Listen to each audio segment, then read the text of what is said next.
De volta com o Varejo em Foco, hora da entrevista aqui do nosso programa. Hoje a gente vai falar um pouquinho sobre viagens aqui no Varejo em Foco. Viagens e trabalho.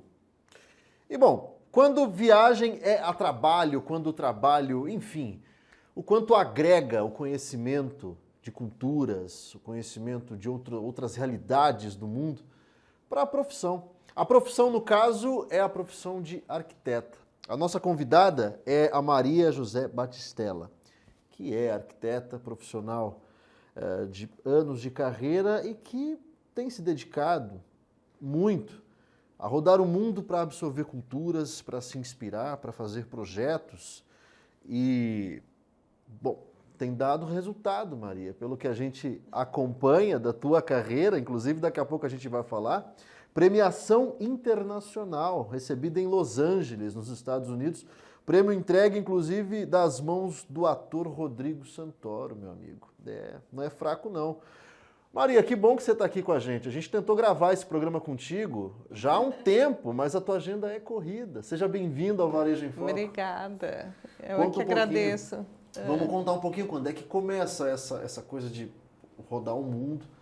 Começa com a arquitetura ou começa junto ou depois da arquitetura? Não, eu já tenho uma paixão de viagem desde a minha adolescência. Com meu pai, não que a gente viajasse a lazer, mas a gente sempre, e eu abro mão de qualquer coisa por uma viagem. Então, assim, já vindo para o Mato Grosso, a gente já tem que ser um pouquinho aventureira, no sentido, né, de ter chegado há muitos anos aqui, onde eu fui, na época, a quinta arquiteta na cidade. E desses 5, acho que hoje nós ficamos em 2 dos que eram na época, os outros já foram embora.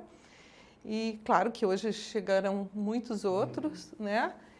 Mas sempre que eu podia, eu tinha algum foco que eu vinculava alguma coisa para mim e buscar fora, né? Vem cá, de onde você veio, de onde a família veio? Eu sou do Rio Grande do Sul, Sim. né? Minha família é de Júlio de Castilhos, né? Interior do Rio Grande do Sul, né? Fiz faculdade na Unicinos, pertinho de Porto Alegre, lá em São Leopoldo.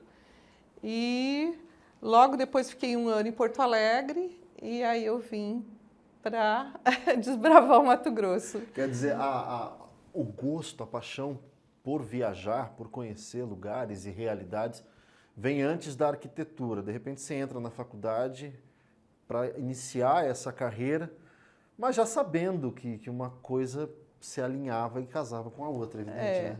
E a gente tem, à medida que você conhece novos lugares, além de você tem o conhecimento de pessoas, de costumes. E a arquitetura, ela é um reflexo, né, do lugar onde se vive, das pessoas, né? Então, é muito junto isso. E não tem como a gente não... Quando a gente projeta, a gente pensa no homem. O espaço é para a pessoa, para o homem. Então, aonde a gente estiver, sempre as condições locais vão levar para um tipo de arquitetura. Então, quando a gente viaja a vários lugares, independente de ser exterior, mesmo dentro do Brasil, que é uma riqueza enorme, você vai do sul até o norte, você tem quantas culturas, quantos tipos de hábitos diferentes, né? No mesmo português, a gente chega a ter várias, né, maneiras de falar. E a gente tem culturas e tem arquitetura totalmente diferente. Você sabe que eu já ouvi quem dissesse que a arquitetura é um recorte da história. E eu acho que é isso, talvez do momento histórico ou de qualquer cultura do planeta. Ela fica, né? Ela é um marco, ela fisicamente, ela está ali. Às vezes os homens se vão, mas as obras ficam, né, materializadas, né? Então, assim, eu acho que a gente tem uma referência muito grande no Brasil, que é Oscar Niemeyer, né? Que foi o auge nosso de tudo. No exterior, a gente não encontra obras como as dele, então a gente tem que ter um orgulho disso também. Mas quando a gente vai buscar, não é que a gente está indo buscar essa arquitetura, a gente está indo buscar o quê? Conhecimento, cultura, saber cada vez mais como que as coisas, a nível de mundo, você está relacionado, né? E isso é que agrega na profissão quando a gente volta, né? É isso. Niemeyer, talvez o maior nome que a gente tem, na arquitetura do Brasil e conhecido no mundo. Quando começa essa coisa de querer viajar, por onde você começou, Maria? Você lembra? Sempre que tinha um lugarzinho num carro, eu estava dentro. E quando logo que eu vim para o Mato Grosso, foi bem difícil, porque aqui eles não tinham noção do que era um arquiteto, as pessoas. E a gente trabalhava e queria mostrar o que era arquitetura. E muitas vezes eu saí daqui, porque a gente não tinha lojas, a gente não tinha o que a gente tinha de formação lá do Sul. A gente não tinha os hábitos iguais, a gente não tinha... A população estava todo mundo chegando, mas a gente não tinha nem com o que, às vezes, trabalhar. E eu, nesse sentido, muitas vezes a gente saiu daqui 5 horas da tarde, de carro, para amanhecer em São Paulo, para ir numa feira de construção. Você sabe que é difícil da gente, talvez quem nos assista até também vai ter essa dificuldade, de imaginar pensando na Rondonópolis, em Mato Grosso, pensando na cidade que a gente tem hoje, difícil imaginar uma cidade que há não muito tempo atrás não sabia o que era um arquiteto, não sabia o que era arquitetura, evidentemente que fazia, mas fazia sem saber. Curioso, né? Na verdade, não tinha noção do que era o papel do arquiteto. A gente tinha, e ainda até hoje, eu acho que tem uma falta de esclarecimento em relação às profissões, e eu tinha o engenheiro. Então, o engenheiro era bem mais respeitado, porque eles acreditavam que o engenheiro era quem não fazia cair o prédio, mas que não precisava do arquiteto. Resumidamente, era isso. E até hoje a gente tem um conflito bem grande em relação a isso. Mas, graças a Deus, que eu acho que com toda essa coisa que hoje a gente tem mais a mídia, a gente tem a nível global, as coisas se relaciona a nível mundial, você já não conhece as coisas só locais, né? Então, as pessoas hoje também na busca de cultura, nas viagens, as coisas também vão chegando para esclarecer certas partes, né, em relação a isso. Mas aqui em Rondonópolis foram muitos anos para a gente poder fazer arquitetura. Eu imagino. Não era nem saber, era fazer arquitetura. Uma caminhada. Mas você sabe que, enfim, saindo um pouco do roteiro, mas dentro desse nosso bate-papo, você sabe que até hoje a pessoa gasta o que for num projeto para construir a casa, mas ela não encomenda, por exemplo, um projeto arquitetônico. Ela paga o pedreiro, ela paga o engenheiro, ela paga a prefeitura, ela paga quem for, mas ela não faz um projeto. Não faz. E se o arquiteto cobra, ela acha caro, até hoje. Curioso, né? Muito, muito, muito. A gente tem um caminho ainda bem árduo aí. Está melhorando. Né? Eu acho que à medida em que você consegue graças a Deus, né, nesse processo todo, a gente tem um trabalho na cidade e que realmente foi plantado com suor, com muito trabalho, né? Mas que eu mostro um resultado nas casas onde eu trabalho. Então, eu tenho pessoas que eu trabalho há muitos anos, que a gente já passou até para as gerações, né? E que a gente ainda continua mexendo com os mesmos clientes, às vezes, todo ano. Então, assim, para mim é uma coisa que eu tenho que agradecer muito, porque eu lembro das primeiras festas da soja que a gente tinha aqui em Rondonópolis e que a gente começou na Feira da Vila Aurora, que essas coisas assim meio, né, são bem... E aquilo era assim, acabou a feira na sexta-feira, limpava o espaço e a gente entrava para fazer uma feira que acontecia uma semana até... E muito corrido, né? Depois a coisa deu uma melhoradinha e tal, até ir para a exposição. Mas as primeiras festas da soja que eu participei, eu tive assim, uma vez a gente montou 5 estandes de 5 empresas daqui. Quem foi serralheiro foi meu marido, que ele aprendeu a soldar quando era criança, porque a gente que tinha que fazer as coisas acontecer. Era na garra. Era na garra, né? A gente fez jardim no meio do asfalto, né? Porque a gente trouxe... Então, assim, era até uma possibilidade que a gente tinha de mostrar o trabalho de alguma maneira. Porque hoje a gente tem casa-cor, a gente tem mostra de decoração, a gente tem mídia, mas naquela época tinha que ser aonde dava para você marcar o seu lugar, território. Isso. Era na garra, era na raça, e que bom que a Maria, depois de tanto tempo, se consolidou. E aí a gente volta para a questão das viagens e das inspirações, que certamente isso passa por essa consolidação, fazem dela essa profissional diferenciada que é. Mas isso a gente vai deixar para o próximo bloco. O Varejo em Foco vai para um rápido intervalo, a gente volta já.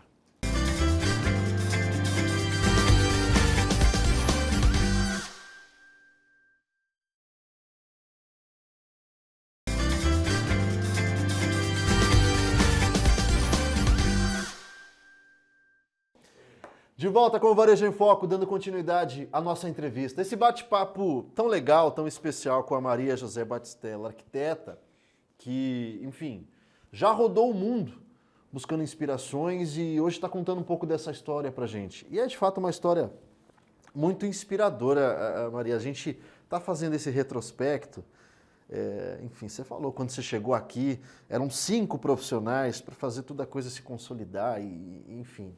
É bacana da gente ouvir e imaginar uma Rondonópolis tão diferente dessa que a gente tem hoje. Eu quero voltar para essas viagens, para essa busca por conhecimento. Queria que você falasse um pouquinho a que ponto essa absorção dessas culturas te fizeram crescer, te fizeram se destacar e ser a profissional consolidada que você é hoje. A gente tem, assim, a nível nacional, eu sempre participei e fui, né, a feiras em São Paulo. No nosso ramo, a Casa Cor é um evento que... Hoje é uma referência, né? A nível até mundial, mas Sim. nível de São Paulo, são poucas as Casas Cor que eu não fui. Então, assim, eu tirava da onde eu podia tirar e eu ia, eu participava. Normalmente, às vezes, eu chegava a fazer essa Casa Cor em 2 dias, que um dia eu ia para conhecer, no segundo dia eu ia para desenhar os detalhes, porque a gente não podia fotografar, diferente de hoje. Uau! Então, assim, além disso, eu ficava mais uns 2 dias em São Paulo, onde eu me inteirava do que estava acontecendo. Então, a viagem, ela tinha um foco profissional e, ao mesmo tempo, a gente estava conhecendo uma cidade que é onde tudo acontece no Brasil, né? Onde tudo entra. E com isso, a gente conseguia estar sempre atualizado. Eu sempre estive atualizada, né? Nesse sentido. E a nível de mundo, a gente buscar o que tem de melhor, né? Hoje a gente tem a internet que ajuda muito. Mas a primeira vez que eu fui para Milão, nós não tínhamos essa referência de internet, né? É muito diferente de ver uma foto, né? É pisar E a naquele gente, local. quando chega lá, daí tu começa a ver o detalhe. Eu sou muito detalhista, né? Se não puder fotografar desenho, é desse jeito. Lá a gente conseguia, assim, dar umas fotografadinhas, mas vem com a mala cheia de catálogos na época, que aí a gente paga o peso, mas traz, tem material. E agregou muito, porque eu cheguei aqui, a gente desenvolveu muita coisa com marcenaria, né? Tive uns marceneiros que, na verdade, a gente briga todo dia, mas que acreditaram, a gente fez coisas aí que, quando a gente olha para trás, né? Você sabe que eu imagino você chegando com conhecimento, com a bagagem, aí você encontra um marceneiro aqui e fala, eu quero isso aqui. Algo que na cabeça dele simplesmente não entra. Não chega. Aí você tem que explicar. Mas eu tive bons parceiros também. Tive os que foram atrás, que a gente buscou junto. Apesar de a gente sempre ter algum atrito, Normal. mas a gente buscou, né? Então, assim, você trazer isso, às vezes, de fora, representa, eu acho que é buscar para o teu cliente, né? Viajei, conheci, fiquei, mas eu trouxe na bagagem alguma coisa que cresceu para nós e cresceu para o meu cliente também, né? A gente está fazendo esse programa falando muito dessas viagens, Mas é importante deixar isso reforçado e destacado, que no teu caso, as viagens não só são um investimento, como eu percebo, uma ferramenta do teu trabalho. Viajar é uma ferramenta do seu trabalho. Para mim é uma ferramenta. A gente tem o lado de lazer, claro, né? O lado de turismo, mas a gente agrega isso muito, porque mesmo às vezes você estando num lugar onde você acha que isso não vai ser significativo, digamos, a nível de um projeto que eu estou fazendo, alguma coisa assim, a criatividade, como a gente volta de uma viagem dessa, a bagagem que você traz, às vezes na gastronomia, no paisagismo que tu olha, nas pessoas com quem você convive, né? Isso aí agrega muito na maneira da gente, não é nem na maneira, no processo criativo da gente. É inspirador. É inspirador. E o arquiteto precisa de inspiração. É isso, né? Para mim, a arquitetura ela tem que ser criada a cada dia. Eu não consigo fazer Ctrl+V e Ctrl+C. A gente desenvolve, é muito particular. Eu gosto de trabalhar o perfil do cliente. Então, assim, cada um tem uma maneira de enxergar e de ver as coisas, né? Arquiteto e artista estão ali no mesmo... Acho que o arquiteto é um artista. No mesmo patamar, não é? Eu acho que sim. E aí precisa de inspiração. Um outro ponto que eu gosto de te ouvir dizer é essas suas viagens, é claro que tem a parte do lazer, como a gente estava dizendo, mas elas não são o foco. Tanto que, antes da gente gravar, você estava contando que quando você viaja, você não faz aquela rota tradicional de turista, aquele passeio turístico, comprou um pacote para... Não, você vai para conhecer realidades boas e ruins também, porque o mundo é muito grande. Então, algumas viagens que a gente tem feito, nós temos feito em grupo, né? Um grupo pequeno, e que a gente tem um roteiro determinado, onde a gente não fica dentro do círculo normal de turista. Evita aquele senso comum, talvez. E a gente fica em apartamento, ou fica em casa. Algumas vezes a gente intercala com alguma parada em hotel, mas normalmente a gente vivencia num apartamento e numa casa, coisas que são locais. A gente consegue ir no supermercado, a gente tem noção de como que é a vida em volta daquele lugar onde a gente está, né? E isso agrega de maneira diferente, porque a gente consegue conhecer a cidade, o turismo, mas de maneira diferente quando você convive com a realidade do povo, você sabe o que eles estão passando, você não simplesmente vai lá, paga a entradinha, vai lá e visita e volta para o hotel. A gente consegue saber o que eles pensam, como que é, né? Essa última vez que eu fui agora para a Itália, a gente teve uma experiência muito boa. Nós ficamos numa casa de 1.200 anos, uma casa de pedra. Uau. Seria assim, vamos dizer, como se fosse um condomínio antigo, fechado, uma cidadezinha fechada. E ali a gente deixava o carro no estacionamento, o carro só parava na porta dessa casa para a gente abastecer. Uma espécie de um vilarejo, é isso? Vilarejinho, muito pequeno, quase uma comuninha, assim, menos do que uma comuna.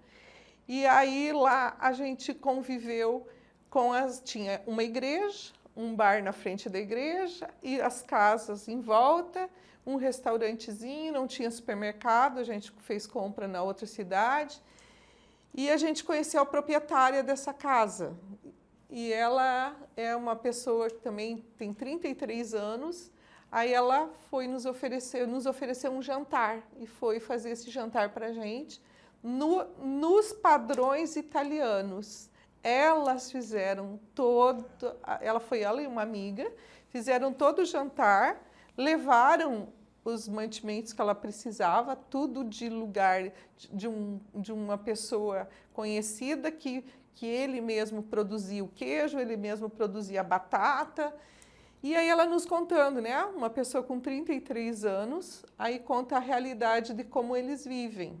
Hoje lá ela é noiva, vai casar, mas não pretende ter filhos, porque a realidade da Itália, a realidade que eles vivem, não permitem que eles tenham uma pessoa que fique cuidando do filho pela situação financeira. Você não consegue saber se tu não conviver.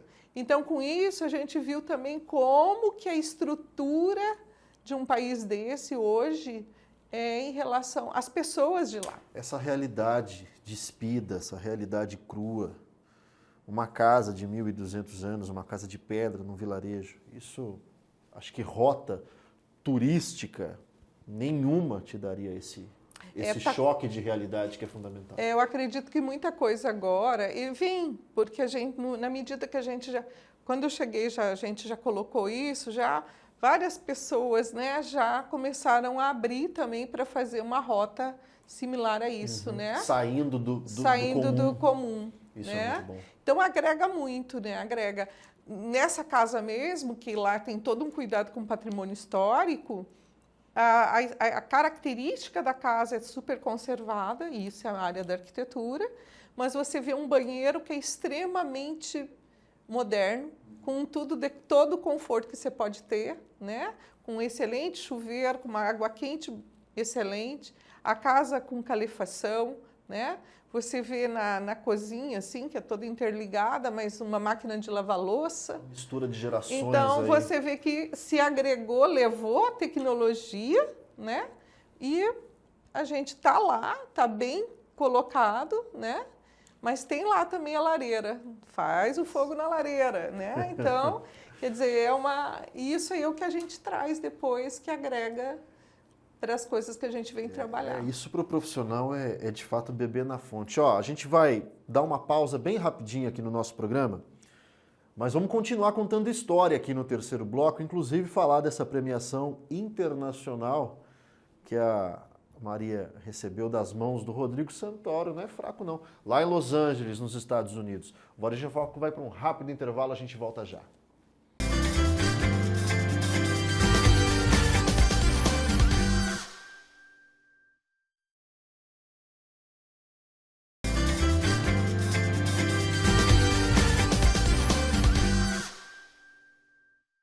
Terceiro e último bloco aqui do nosso programa, esse bate-papo especial, esse bate-papo leve com a arquiteta Maria José Batistella. Maria, a gente está... encerramos agora o segundo bloco e a gente está falando da importância desse beber na fonte para ter a inspiração, essa junção que você falou das gerações, de uma casa rudimentar, de pedra, mas com todo conforto e tecnologia. Isso é muito legal, muito bacana de ouvir. Eu queria que você falasse um pouquinho, é difícil contar para quantos lugares do mundo você já foi, né? Mas, enfim, os 4 cantos do planeta certamente você conhece. Faltam alguns bastante, faltam bastante, não alguns, mas a gente já andou aí, eu acredito que uns 50 países. Uau. Né? E a gente não para, né? Se tiver mais algum, a gente está indo. Nessa experiência aí a gente teve culturas muito diferentes. Né? Eu queria que você falasse um pouquinho disso, o que mais te marca, assim, do ponto de vista do choque de realidade. Eu tive um ano que foi 2019, que foi um ano que foi assim, acho que Deus mandou uma graça na minha vida, que eu fiz as 2 viagens que eu tinha sonho mesmo de conhecer, que eu fui para o Japão e depois eu fui para a Índia. Me emociona um pouco porque você vê 2 realidades muito diferentes. E primeiro eu tinha ido para o Japão, eu fui no mês de maio, a gente pegou a floração das cerejeiras, que é maravilhoso, e a gente entra num país que é algo que eu acho que ninguém pode não conhecer uma cultura dessa. Tóquio, maior cidade aí do mundo, né? Em número de habitantes, então nem se fala. Aquilo não para, né? E você vê, às vezes, na rua um silêncio tão absurdo, assim. Eles têm um respeito com o outro, até na maneira... Porque se todo mundo tiver uma voz alta como a minha, dentro de uma estação de metrô, você não aguenta, porque é gente, o tempo inteiro. 24 horas. Pois é, a gente está acostumado com São Paulo, que é uma loucura. Então, Tóquio, muito mais pulsante e numa paz, numa harmonia.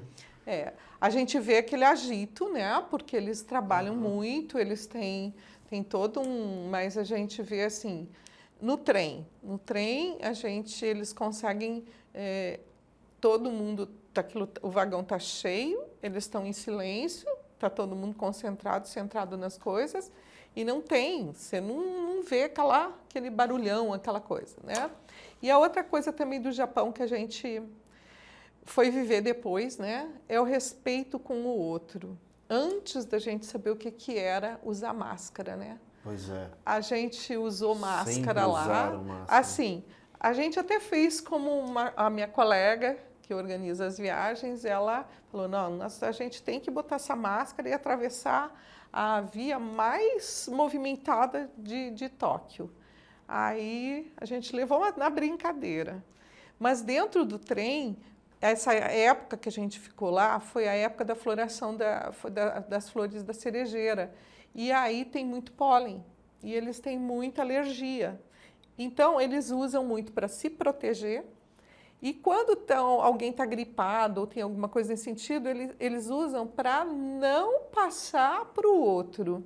Então, assim, já voltamos de lá com um mundo, um universo muito diferente do que a gente vive. Eu imagino. Vivemos e parece que a gente esqueceu, né? Pois é. Os japoneses, não faz muito tempo, viraram pauta nacional. Na época da Copa do Mundo, limparam os estádios depois dos jogos, faziam questão aqui no Brasil. Limpavam, deixavam tudo limpo. E os brasileiros ficaram espantados com aquilo. Se fosse normal, né? E vem cá, vamos avançar. No mesmo ano você foi para a Índia. Eu imagino que a Índia seja bem diferente. Totalmente diferente. Pois é, nós estamos falando de dois extremos aí. Extremos. Então, no Japão, que teve toda essa coisa da guerra, do problema do nuclear em cima deles, eles têm orgulho que você tome água da torneira. Em qualquer lugar que você vai, você abre a torneira e você tem orgulho, que eles têm orgulho que a gente tome a água da torneira. Na Índia, a gente não pode tomar água. Eu imagino. Então, assim, olha como que é né? E mais, a gente não pode tomar água, assim, não deve tomar água nem na rua sem saber a procedência dessa água certa. Você fazia como na Índia? A gente estava num grupo de arquitetos, né? A gente ficou... Lá é diferente, a gente tem que ser guiado nesse sentido. A gente ficou em hotéis, né? Com referência também. Restaurantes a gente tinha referência. Nesse caso não dava para ficar em casa, porque alugar por fora, não tinha como. Não tem como você ter essa experiência, né? Ali tem que ser hotel e a nível internacional mesmo. E a gente também teve assim muita coisa na Índia que a gente viu que nem todo lugar a gente pode ter muita liberdade de, como mulher, você andar. Ainda né? tem essa questão, né? Mas a gente estava em grupo e a gente fez uma viagem muito produtiva também, porque é fantástico. A gente fez uma meditação de manhã num parque maravilhoso, com uma pessoa maravilhosa também, conheceu bem essa cultura deles, né? E o nosso guia era um guia maravilhoso, a gente foi num templo, conheceu bem essa parte toda deles lá, porque, como ele mesmo dizia, para o indiano tem um Deus para cada dia do ano, entendeu? Então, toda essa cultura que eles têm, toda a religiosidade que eles têm, as pessoas são pessoas que você vê que tem uma espiritualidade, tem uma energia que vem delas, mesmo com a pobreza, que a gente vê muita pobreza, né? Então, assim, são extremos. Extremos. É bonito de te ouvir falando, e é bonito de ver você se emocionando. E mesmo nos extremos, tudo é válido, tudo é inspirador, tudo é bagagem no final das contas, né? Muita bagagem. Isso é bonito. Maria, eu quero saber, então, desse prêmio. Quer dizer, Rodrigo Santoro entregando o prêmio em mãos em Los Angeles. Eu quero saber que prêmio é esse, eu fiquei curioso por essa história. Então, esse prêmio ele foi entregue lá dentro do teatro, onde entrega o Oscar, né? E isso foi um programa que a gente participou junto com o Núcleo Casa, que é um programa Fidelidade, que ele avalia o profissional também com projetos, mas com o seu desempenho a nível de mercado, né? Então, a gente tem alguns lojistas que participam também, né? E eu tive a graça, assim, de estar entre as 10 do Brasil, né? Como destaque, e pela influência que a gente tem, acho que no mercado da arquitetura e de interiores. Top 10 no ranking nacional. Um reconhecimento por essa estrada toda. Sempre é, né? Sempre é, sempre é. E é assim, foi muito bom, porque a gente estava entre outros colegas também, né? E, na verdade, me veio como surpresa estar entre os 10, né, naquele momento, né? É um reconhecimento foi tanto. foi muito bom, assim, a gente ter esse momento. Quando foi esse prêmio? Em fevereiro desse ano. Fevereiro agora? De 2023. Então tá bem recente, tá bem quente ainda o prêmio. Estou te perguntando isso porque eu já quero saber do seu próximo passo. Para onde vai agora? Qual o próximo destino? Já tem? Então, a gente tem um grupo que a gente viaja e quando a gente chega de uma, a gente já está com uma colega que pensando pensa na outra, né? Então, acredito que para o ano que vem a gente vai fazer esse pedacinho na França, aí, Provença, né? Para a gente conhecer esse cantinho aí do mundo que esse ainda eu não conheço. Ô Maria, continuar se inspirando para poder inspirar também outras pessoas, desenvolver projetos. Com certeza, é a meta, né? Com certeza. Isso agrega muito, né? Porque a gente volta renovada, né? Vivencia situações. Para mim, é o meu buscar minha criação, minha criatividade, é o meu lazer, é esse momento aí que a gente une com profissão que se completa. É isso. Ouvir você falando dá para ver o quanto é gratificante para a tua profissão e para nós também ouvir tanta história. Obrigado por você ter vindo aqui, obrigado por você ter arrumado um tempo, conseguido vir aqui para o Varejo. Viu? Eu que agradeço, né? E a gente poder passar aí também que teve e tem muito trabalho, mas que dentro da minha profissão, para os que estão nos acompanham aí, já conhecem, que a gente tem um caminho muito bom dentro da profissão que pode ser usado, sim, para a gente trazer isso com novidades, com novas tecnologias, né?